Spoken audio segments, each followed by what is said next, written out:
Chers amis, rebonjour, nous revoilà pour notre troisième vidéo.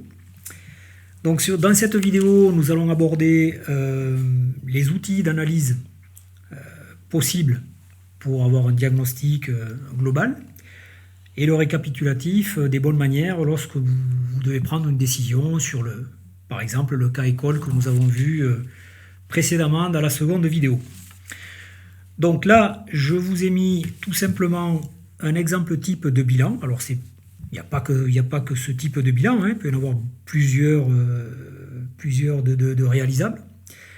Donc là, vous avez l'exemple type d'un bilan pour lequel vous avez tout simplement une structure familiale. Ça vous démontre la structure familiale avec la profession, l'âge. Et donc, ce qu'on peut constater dans cette structure familiale, c'est qu'il y a 2 enfants communs, c'est un couple recomposé, avec 2 enfants communs et puis un enfant non commun, qui n'est pas issu du couple.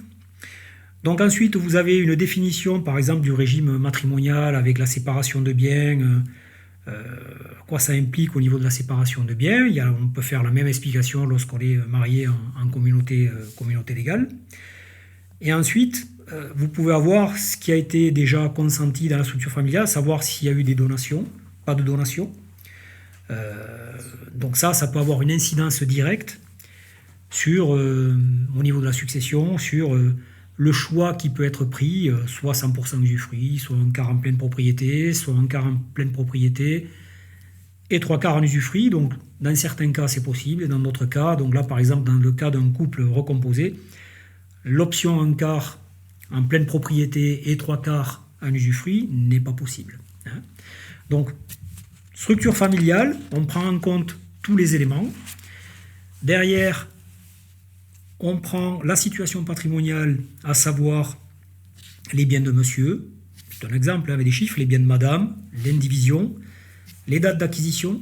Il faut savoir que les dates d'acquisition, c'est très important dans plein de paramètres. Ça peut être au niveau de l'assurance vie, ça peut être au niveau des donations antérieures qui ont déjà été réalisées, ça peut être sur des ouvertures comme un plan épargne logement, puisque les rentabilités des plans épargne logement d'une certaine date sont pas du tout la même rentabilité que les plans d'épargne logement actuels.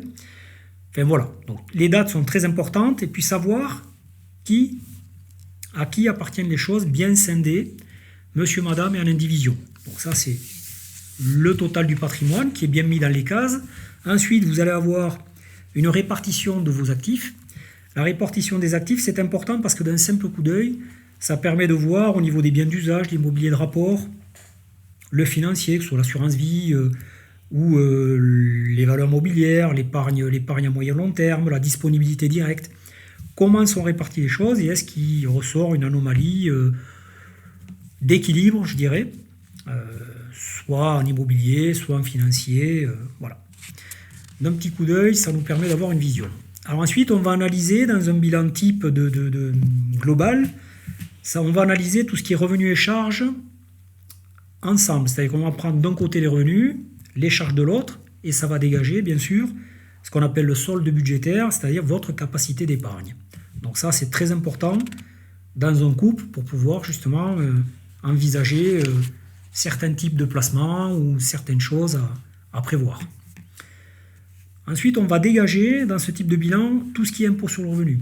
Donc l'impôt sur le revenu, c'est important puisqu'on en a parlé dans le pilier, dans la première vidéo, dans le pilier du fiscal, c'est à savoir votre tranche marginale d'imposition. Et là, on voit bien que la tranche marginale d'imposition est à 30%. Et donc ce qui est important de savoir, c'est indiqué en bas, c'est savoir la marge de manœuvre que j'ai pour pouvoir passer à la tranche marginale d'imposition suivante, c'est-à-dire 41%. Là, dans ce cas de figure, on voit bien qu'on dispose d'une marge de manœuvre de 65 000 €. C'est très important parce que si jamais vous décidez d'acheter un appartement, par exemple, et de récupérer les loyers, ça peut vous faire basculer tout simplement d'une tranche à 30 à 40. Alors, est-ce que c'est judicieux, pas judicieux? C'est là où ça s'analyse. Même ne serait-ce qu'un petit placement, qui va vous rapporter du 2 ou 3%, et ces revenus de placement peuvent vous faire basculer dans la tranche marginale supérieure. Donc bien réfléchir, qu'est-ce qu'on fait avant de bien analyser, avant de prendre une décision. Ensuite, très important, vous allez avoir en page 16, un diagnostic successoral. Alors un diagnostic successoral, dans ce cas de figure, c'est quoi? C'est qu'on va faire par exemple partir dans des ordres différents. D'abord monsieur, donc on voit bien que monsieur, il n'a que 2 enfants, puisqu'il n'est pas l'enfant de madame qui n'est pas issu du couple, n'est pas héritier, donc on voit bien qu'il n'apparaît pas, il n'y a que Pierre et Paul. Et au décès de madame, bien sûr, on voit bien les 3 enfants apparaître avec le calcul des droits. Donc ça permet également au niveau de la succession de calculer les droits, de savoir où on va et d'anticiper les choses si on veut favoriser soit le conjoint, soit prioriser un enfant. Vous avez la possibilité de prioriser un enfant avec la quotité disponible. Dans le diagnostic successoral, on peut inverser les rôles, faire partir madame en premier, monsieur en second. Donc voilà, pareil, hein, donc les droits sont calculés et ça vous donne une réflexion, une anticipation. Est-ce que je dois donner? Est-ce que c'est le bon moment de donner? Combien je vais payer? Pour pouvoir réaliser les choses au bon moment et ne pas subir l'impact de la fiscalité. En dernier point, ce que je dirais, c'est tout simplement un récapitulatif de quelques exemples de bonnes manières qu'on a vu dans ces vidéos avant de prendre une décision. 1. Se poser les bonnes questions. Quelles sont mes motivations, mes projets, mes préoccupations?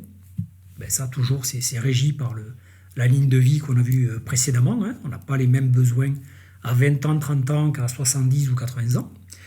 Ensuite, quelles sont les incidences sur les 4 piliers? Je prends une décision, je veux faire un placement, je veux investir dans l'immobilier.